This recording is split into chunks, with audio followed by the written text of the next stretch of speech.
رحمۃ اللہ۔ حامد بھائی، آپ نے کہا فتنہ نہیں پھیلے گا۔ محترم میرے پیارے بھائی، بات یہ ہے کہ اب حق بیان کیے بغیر چارہ بھی تو نہیں ہے۔ اگر میں اس بھائی کو کہوں کہ ٹھیک ہے پڑھ لو بریلویوں کے پیچھے جمعہ اور نماز، مجھے پورا یقین ہے اس نے قیامت کے دن میرا گریبان پکڑ لینا ہے، مجھے کون بچائے گا؟ آج تو میرے لیے بچنے کی بہت ساری جگہیں ہیں، آج میرے لیے بچنے کی بہت ساری جگہیں ہیں۔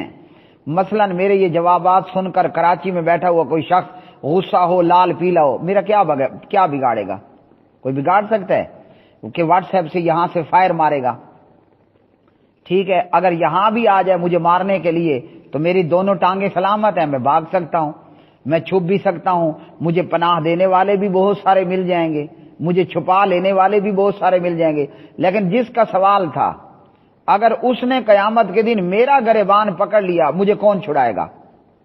آپ گارنٹی دیتے ہیں کہ تھوڑا بہت میرے کام آئیں گے؟ مجھے کون بچائے گا؟ مجھے کون چھڑائے گا؟ تو میرے پیارے بھائی، جب اس کام میں آئے ہیں تو اب حق بیان کیے بغیر چارہ نہیں ہے۔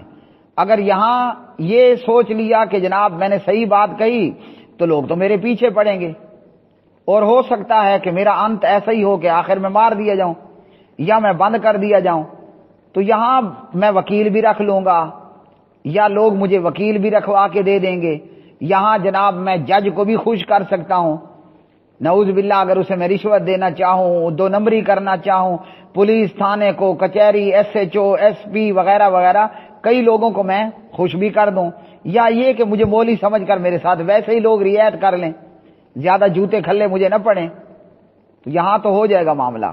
اگر اس سوال کرنے والے نے میرا گریبان پکڑ لیا کہ یا اللہ میرے جمعے اس مولوی نے خراب کیے، پھر میرا کیا بنے گا؟ وہاں مجھے جج مل سکتا ہے، وہاں میں جج کو رشوت دے سکتا ہوں، وہاں مجھے کوئی وکیل ملے گا؟ پوچھتے ہیں اللہ کے قرآن سے۔ تو اس لیے میرے بھائی ہمارے لیے بہت مشکل معاملہ ہے۔ پھر ہم جیسوں کا حال شاید کہ علامہ احسان علی ظہیر شہید کے جیسا ہو، شاید کہ ابو حبیب الرحمان شہید رحمۃ اللہ علیہ ماں کے جیسا ہو، یا شاید کہ اس طرح اور کے جیسا، لیکن قرآن ہمیں کیا بتاتا ہے؟ یوم یفر المرء من اخیہ وامہ وابیہ وصاحبتہ وبنیہ لکل امرئ منہم یومئذ شأن یغنیہ۔ اسی طرح سورۃ الحج میں اللہ تعالیٰ فرماتے ہیں، پارہ 17، یا ایھا الناس اتقوا ان ربکم یا ایھا الناس اتقوا ربکم ان زلزلۃ الساعۃ شیء عظیم یوم ترونها تذہل کل مرضعۃ عما ارضعت وتضع كل ذات حمل حملها وترى الناس سكارى وما هم بسكارى ولكن عذاب الله شديد۔ یہ قیامت کا منظر ہے۔ اب ان آیتوں کو پڑھنے کے بعد ہم سب سوچنا، کیا وہاں کوئی وکیل کر سکیں گے؟ کیا وہاں کوئی S H O, S P, D S P رشوت لے گا یا مل جائے گا؟ رشوت تو بعد کی بات ہے۔ جس دن آدمی اپنے بھائی سے بھاگے گا اور اپنی ماں اور اپنے باپ سے اور اپنی بیوی اور اپنے بیٹوں سے، اس دن ان میں سے ہر شخص کی ایک ایسی حالت ہوگی جو اسے دوسروں سے بے پرواہ بنا دے گی۔ قیامت کے دن مجھے جسٹس نثار نہیں ملے گا کہ وہ آئے اور میری جان بچانے کے لیے کوئی کوشش کرے وغیرہ۔ اسی طرح فرمایا سورۃ الحج میں، اپنے رب کا ڈر، تقوی اختیار کرو۔ قیامت کا زلزلہ بہت بڑی چیز ہے، بہت عظیم ہے، کہ جس دن آپ لوگوں کو دیکھیں گے مدہوش، جبکہ وہ مدہوش نہیں ہوں گے۔ اللہ کا عذاب بڑا سخت ہوگا، اور دودھ پلانے والی اپنے دودھ پیتے بچے کو بھول جائے گی، دودھ پلانے والی اپنے دودھ پیتے بچے کو بھول جائے گی، اور حمل والی اپنا حمل گرا دے گی، حمل والی اپنے حمل کو گرا دے گی۔ لوگ مدہوش نہیں ہوں گے، لیکن اللہ کا عذاب ہی شدید سخت ہوگا۔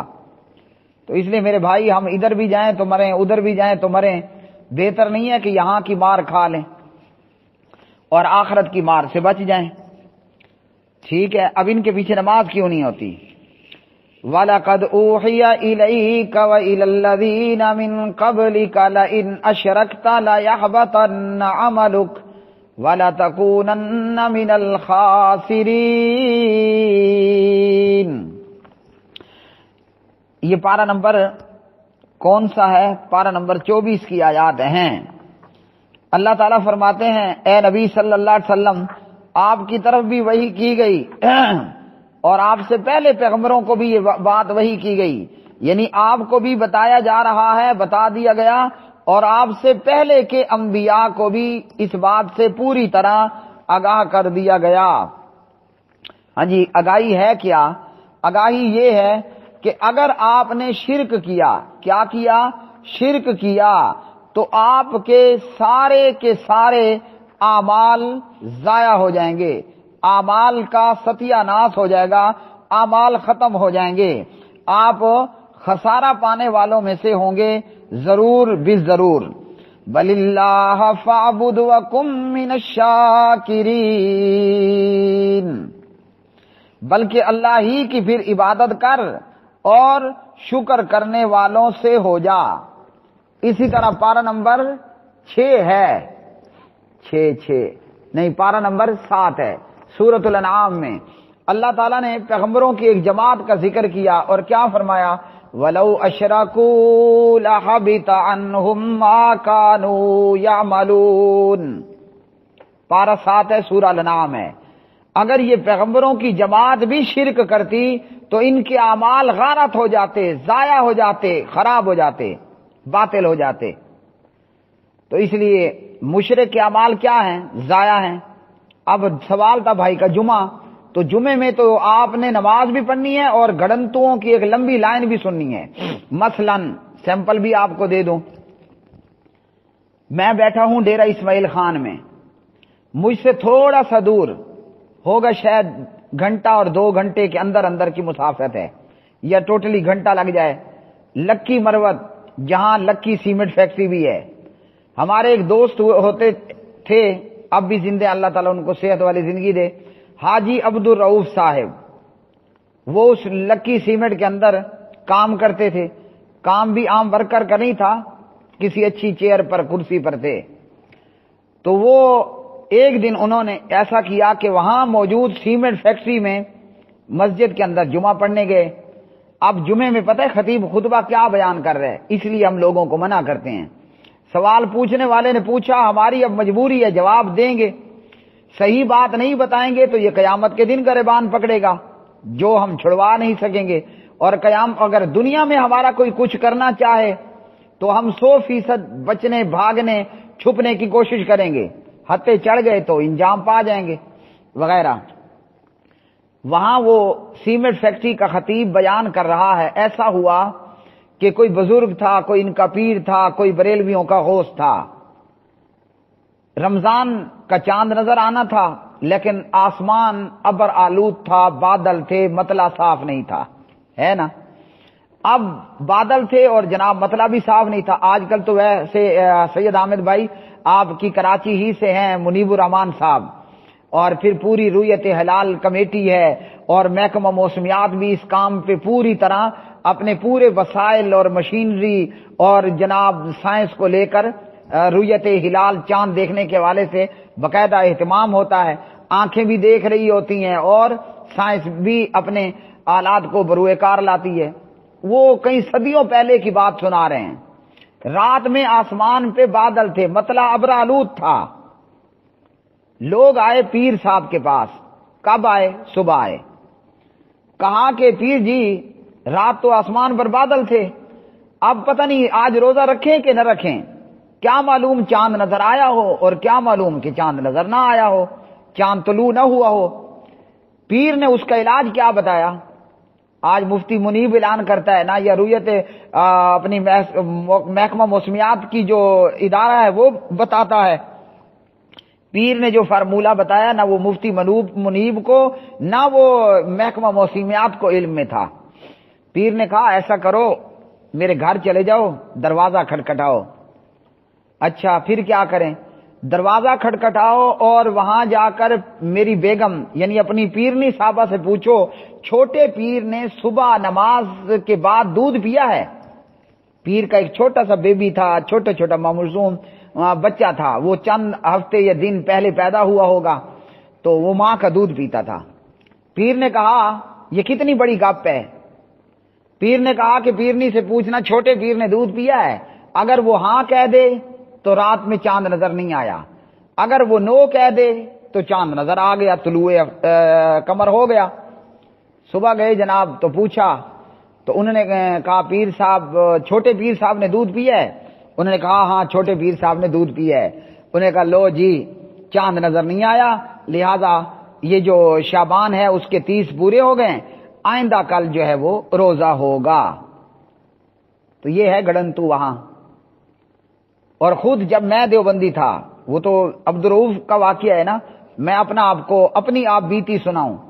میں خود دیوبندی تھا جب، اور اس وقت صرف حافظ قرآن ہی ہوا تھا، تو دیوبندی تھا، دیوبندی ہی مسجد میں جمعہ پڑھتا تھا۔ جمعہ پڑھنے کے لیے خطیب خطبہ بیان کر رہے۔ اب میرے بچپن کی بات ہے، وہ ہوں گے عید الاضحیٰ بقرہ عید کے دن ہوں گے کہ وہ یہ واقعہ بیان کر رہا تھا، یا ویسے کہیں سے وہ بیان کیا۔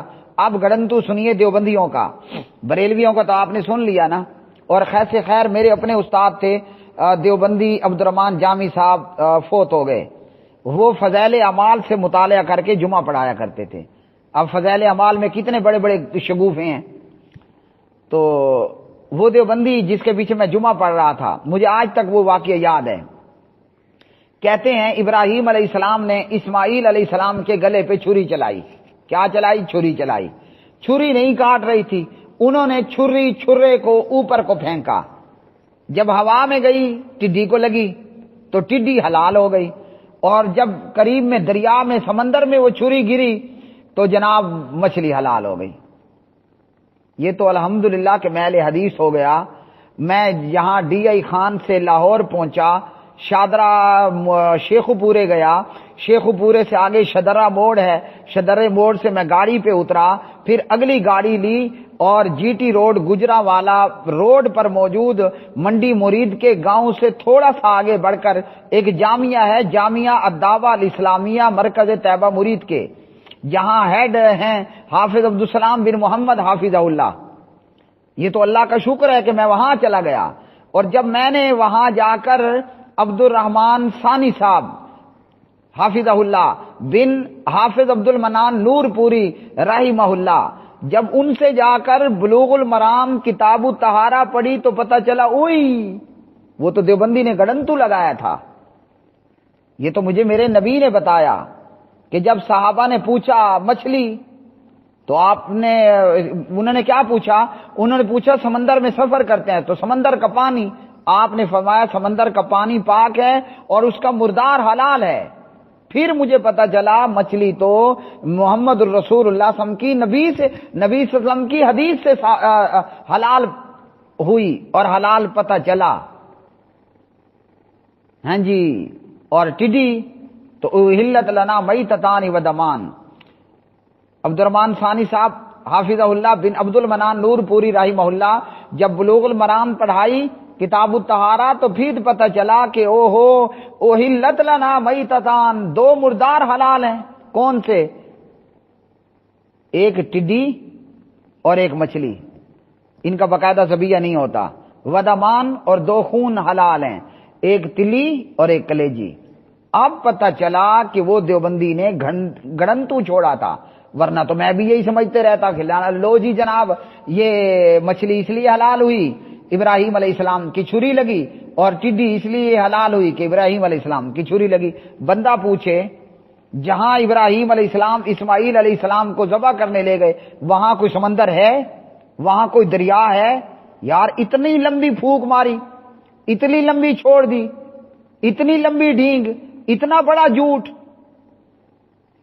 تو اس لیے سید احمد بھائی اب کیا کریں؟ چلو آخرت میں اللہ تعالیٰ بچا لے، یہاں بھی اللہ تعالیٰ بچا لے گا، لیکن حق سچ کیے بغیر چارہ نہیں، گزارا نہیں۔ اب کوئی چاہے کھلے کھلے کہے یا چاہے کوئی بلے بلے کہے، ہم نے حق بیان کرنا ہے۔ کھلوں کو بھی ویلکم اور بلے بلے کو بھی اہلاً سہلاً مرحبا۔